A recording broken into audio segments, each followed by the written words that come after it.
kandi nongera mpoza abarundi isinzi nabo nyene babuze ibibondo bakabura abavyeyi batandukanye. Rero gutahura ko ukurekurirwa canke kurekuriranira ari kigongwe gitangwa ku gicumuro canke ikosa umuntu aba yakoze. Kurekurira umuntu rero nuguheba guhana, mu yandi majambo nukubabarira. Y'iryo shinzi ry'inzira karengane ya mbere nuko yoheza ikaba yuko atawusubira kugandagurwa, haba amahoro yuzuye, haba umwumvikano wuzuye.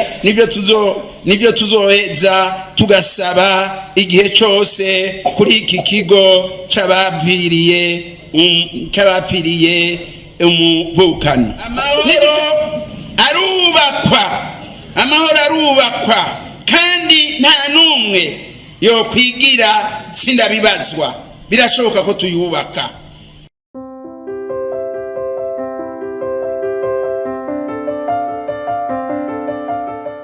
Subira guhoza abavyeyi babuze ibibondo, abavukanyi babuze abavukanyi babo, eka inshuti, abagenzi, abo bigana nabo nyene ndabahojeje kandi nongera mpoza abarundi isinzi nabo nyene babuze ibibondo bakabura abavyeyi batandukanye.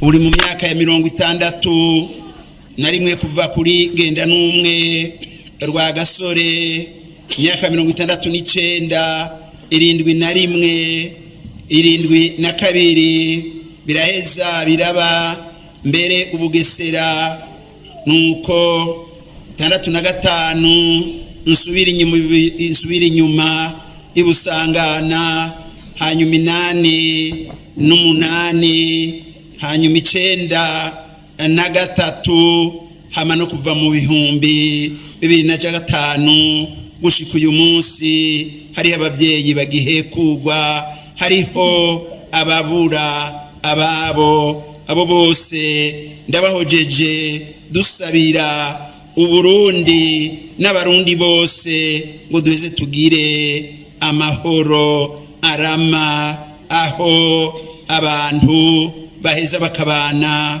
mu muvukano n'urukundo. Duhujwe ngaha rero n'ukwemera Imana.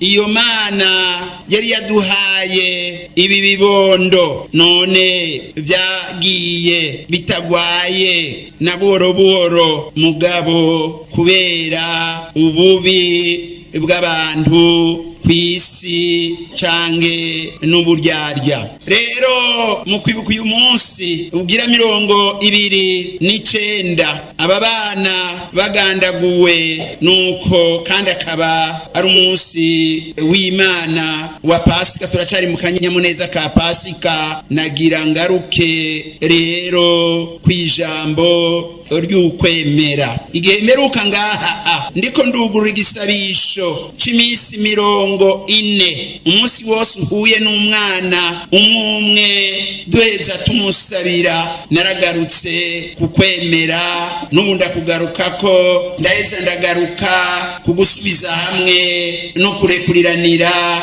nuko hanyuma no kubahiriza ubuzima bw'umuntu n'agateka kiwe.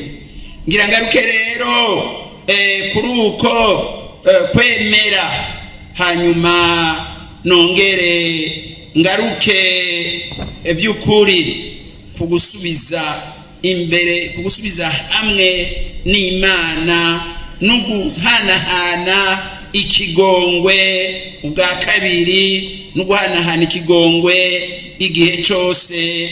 Haraheza rero ngire n'ico nsavye abavyeyi. Turabizi twese wa muntu yaremanwa agashoka Imana igaheza igashira abavyeyi bacu bambere mu murima wa Edeni ataco babuze, bafise ubuhirwe bwuzuye, bafise akanyamuneza kuzuye, amahoro yuzuye. Ivyo barabibuze mu nyuma kuko baciye ku itegeko ry'Imana, nuko baragarariza Imana kuvyo yari yababujije, kurya baraheza barya ku vyamwa vy'igiti Imana yari yababujije. Turabisanga mu kigabane ca kabiri kuva ku karongo k'16 mu gitabo ca Mamuko. Baciye bagira ingwirikizimbi murazizi.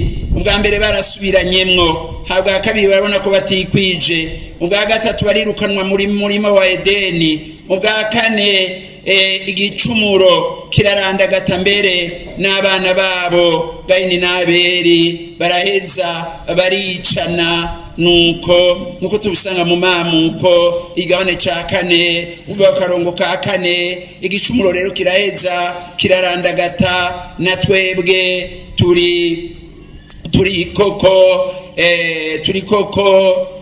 abamuka kuri Adamu na Eva. Ico gicumuro na twebwe turi kumwe. Nta wundi rero ashobora kudukura muri uwo mu mwijima w'igicumuro, muri uwo mwijima w'ubugarariji nk'uko twabyumvise mu gisomwa cya kabiri, atari umwana w'Imana Yesu Kristo yafashe kamere y'abantu kiretse igicumuro, nk'uko tubisanga mu Bahebreyi 4:15 ngo atwegereze kamere y'Imana duheze dushobore guhirwa. Niwe rero atubariye ati jewe ni nzira ndukuri ndubuzima. Jewe ndi nzira ndukuri ndubuzima, ni jewe ndumuco nyakuri, kandi ni jewe nzi ivy'Imana kuko navuye ku Mana, kandi na jewe ndi Imana mu yandi majambo. Niwe nyene avyivugiye, niwe nyene avyivugiye mu ijambo ryiwe. Kandi arongera akagira ati uwunyemera nzoheza koko ndamubera umuco nyakuri, nongere ndamuhe ubuzima, kandi ubuzima bw'imyaka yose. Iryo jambo yabariye abatumwa ko ari nzira akabukuri. Nawe ushobora kuja ku Mana, nuko adaciye kuri uwo Yesu Kristo umwe bishemeye, adaciye kuri uwo Yesu Kristo umwana w'Imana. Murazi ko duradukunda kuramukanya ngo tugire Kristo. Hari abandi ubu baramukanya ngo tugire Imana. Mbega iyo Mana ni iyihe? Erega irashobora kuba Imana mbi, canke ikaba Imana nziza, canke ikaba guba gwabigati rwubika nkongoro. Hanyuma rero uvuze uti gira Imana, ukaba uri muri iyo guba gwabigati, akaba ari uri kurasaba ngugire iyo Mana. Nuguheza tukayitondera twebwe abakristo rero, mukagumya iryo jambo, tugire umukama, tugire Kristo mu buzima bwacu, kuko ni wenyene ashobora kutwereka Imana y'ukuri. Rero uwatwereka Imana y'ukuri akenzera akatubera inzira idushikana kuri iyo Mana, akongera akaduha n'ubuzima, kuko yatubwiye ati nukuri urya umubiri wanje akanywa amaraso yanje abyemera ntazopfa, azohoraho, nzomuzura nyabuna ku munsi w'imperuka, ndamuhe ubuzima bw'imyaka yose, ndamuhe ubudapfa nari naramuremanye, mbese ndamuhe ubudapfa nari naramuremanye.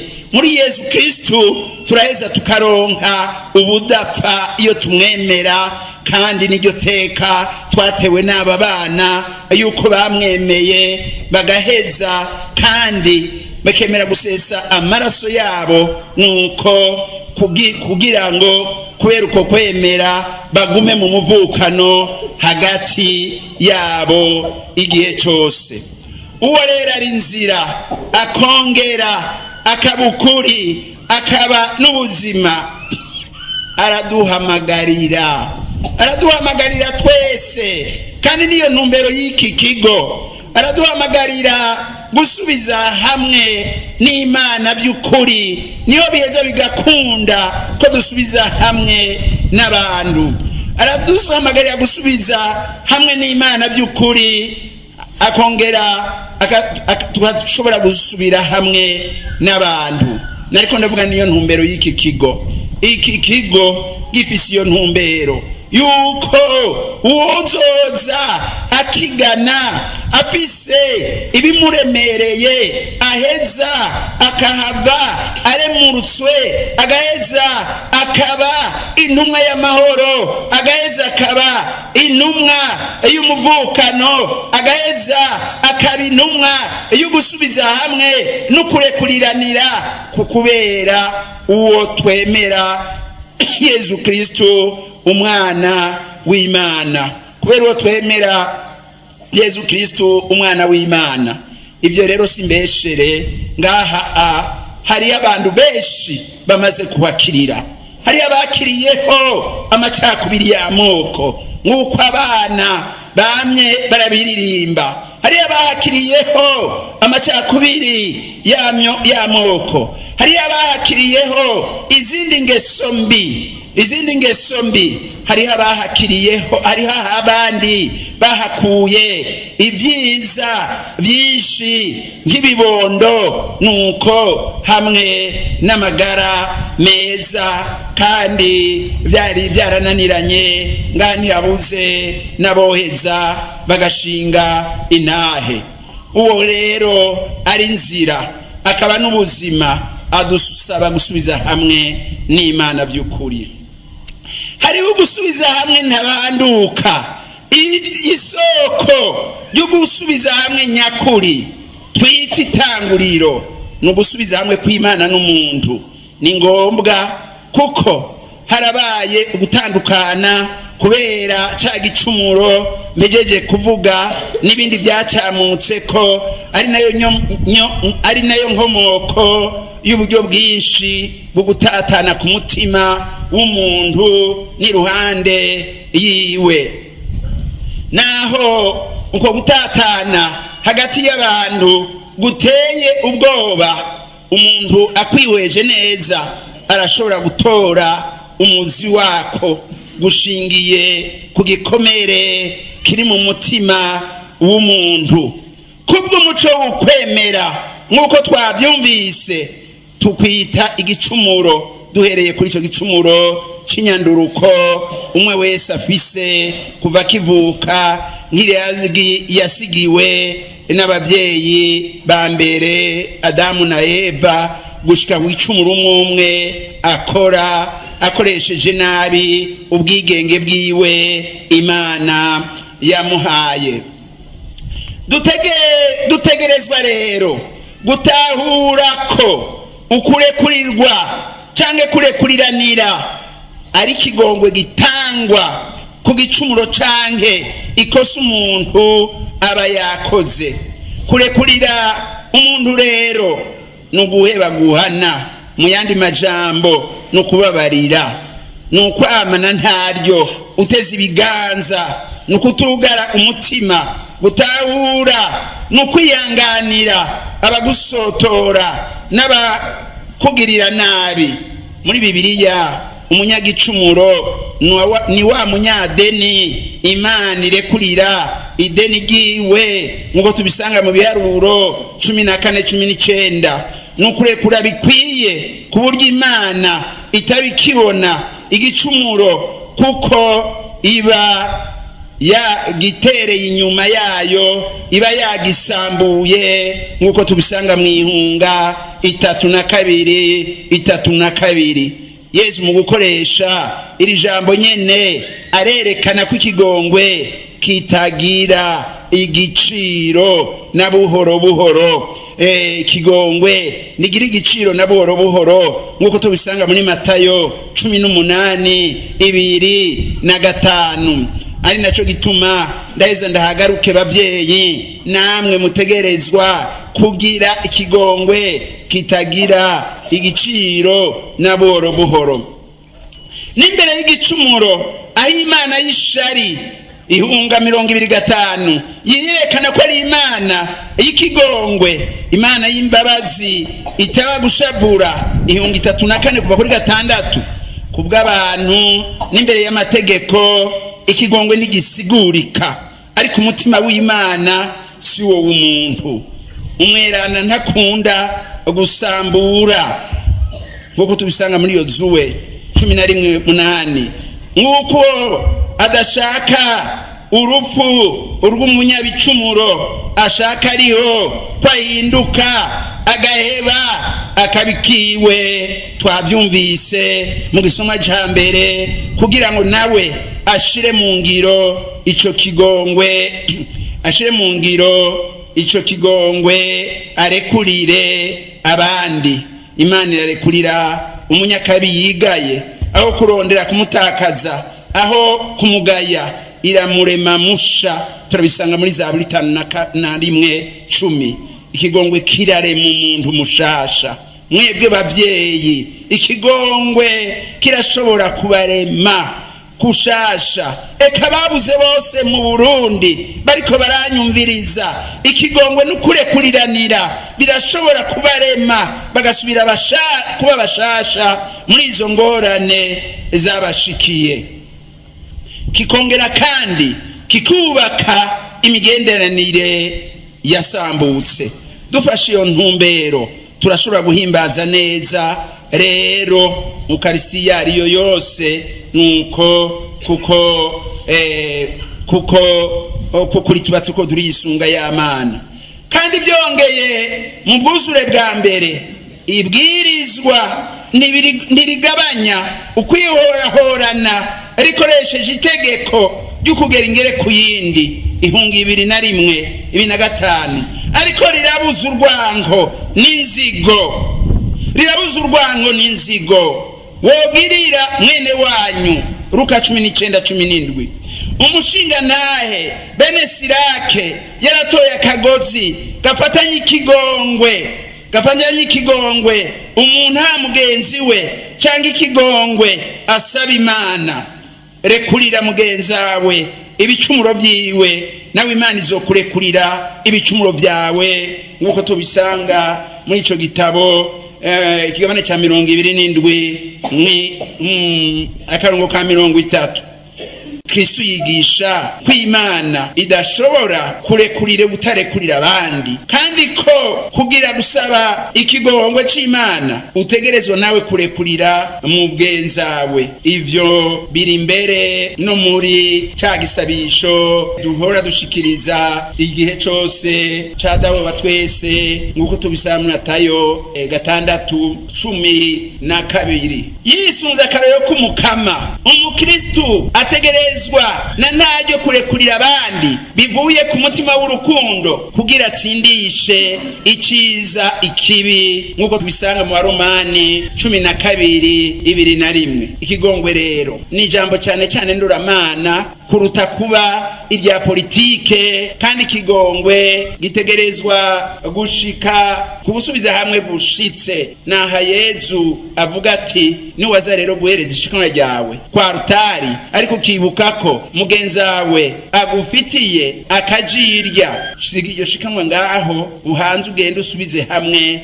na mugenzawe, uhejeje ugaruke guhereza ishikanwa ryawe. Matayo 5:2-3-4. Ndawe usubiza hamwe n'Imana atabanje gusubiza hamwe n'uwo bashize kubiri bakristo igicumuro kuva igicumuro c'abavyeyi bacu ba mbere nivyo dukora kubera umwidegemvyo wacu igicumuro gisambura amahoro gifise urusobane rw'inkwirikizi mbi kandi nyinshi kirasibya imigenderanire yari hagati y'abantu kiraburabuza imigambi y'abantu n'iy'igihugu kikazana ubwoba n'ukwiyebura muri make aho catse indaro nta buzima buhabazwa. Iki kirimba rero ni kibi kirimba kidufasha igihe cyose gutsinda igicumuro. Uhaje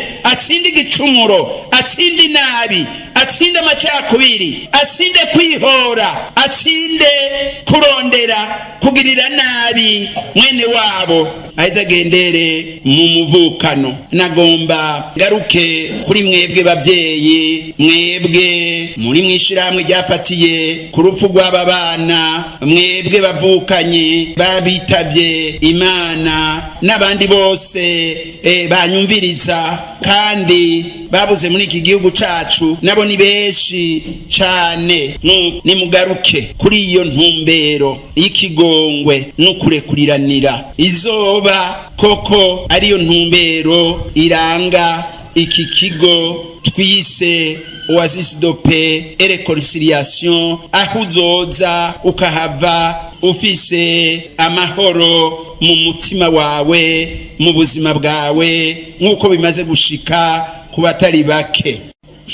Hariho abantu mu by'ubushakashatsi, hariho abavuga ngo mu ntumbero y'ubutungane, kandi kurondera ubutungane si bibi, bagira bati ababuze ababo boshumbushwa canke ngo baronke ishumbusho ngo bahozwe. Reka ndababaze bavyeyi n'abandi bose banyumva, abandi bose barundi banyumva, mbega niyihe nshumbusho yosubirira ibibondo vyanyu mwabuze? Niyihe nshumbusho yosubirira ibibondo vyanyu mwabuze? Niyihe nshumbusho yosubirira uwo wakunda bishe? Niyihe nshumbusho?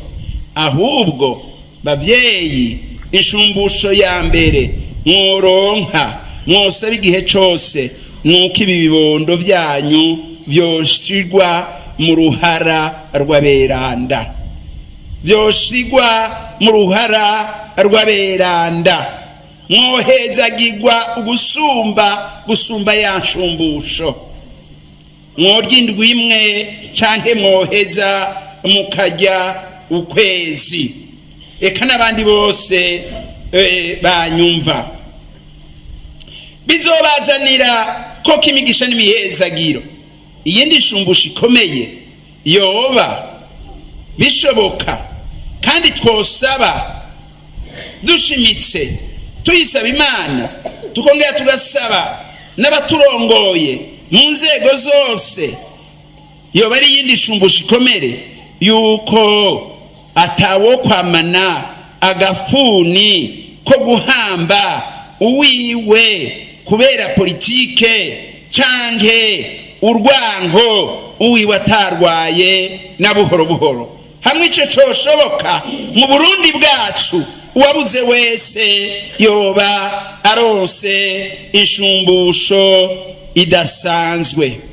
Erega uravye ubugene Burundi bwahekuwe, isinzi ry'abarundi z'inzirakarengane bapfuye kubera politike, kubera urwango n'ubukunzi bw'inda, kuva kuri Petero Ngenda n'umwe rwa Gasore ibusangana muri Muramvya 65 69 ndabisubiyemwo 71 72 ayisinzi ry'abarundi bagandaguwe 88 93 n'imyaka yakwirikiye, eka hamwe n'ibihumbi 2015 gushika n'uyu munsi inshumbusho y'iryo shinzi ry'inzirakarengane ya mbere nuko yoheza ikaba yuko atawusubira kugandagurwa, haba amahoro yuzuye, haba umwumvikano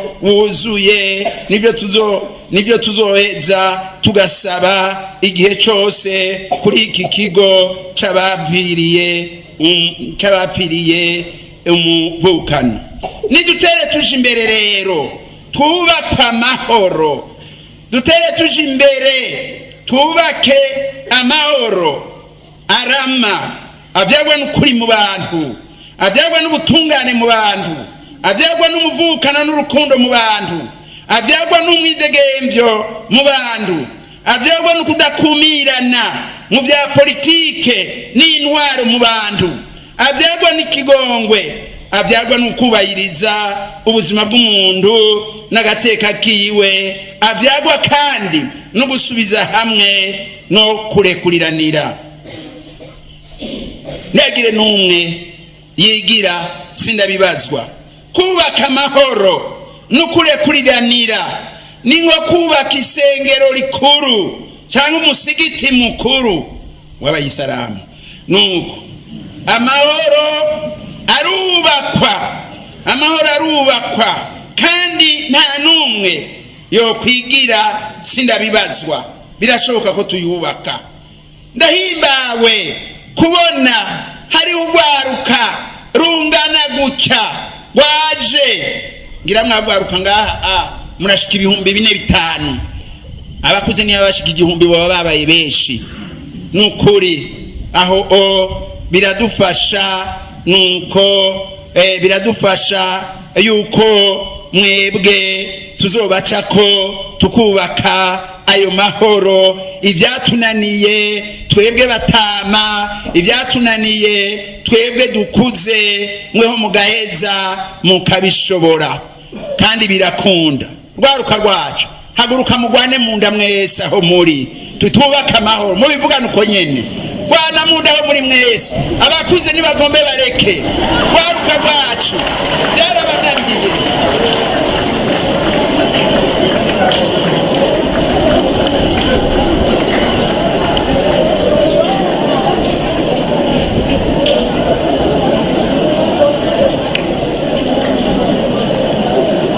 N'abakuze nibapeye kuramukanya mugabo sinzi yuko ugwiriri uri muri bo ruzoheza rukavayo.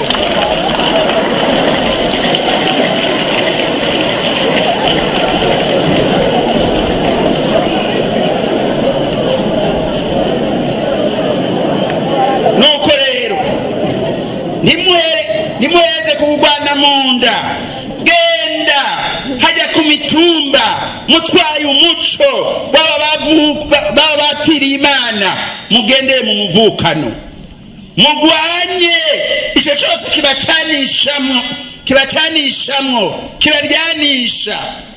Mubone ko mwene wanyu ari mwene wanyu, kandi Kristo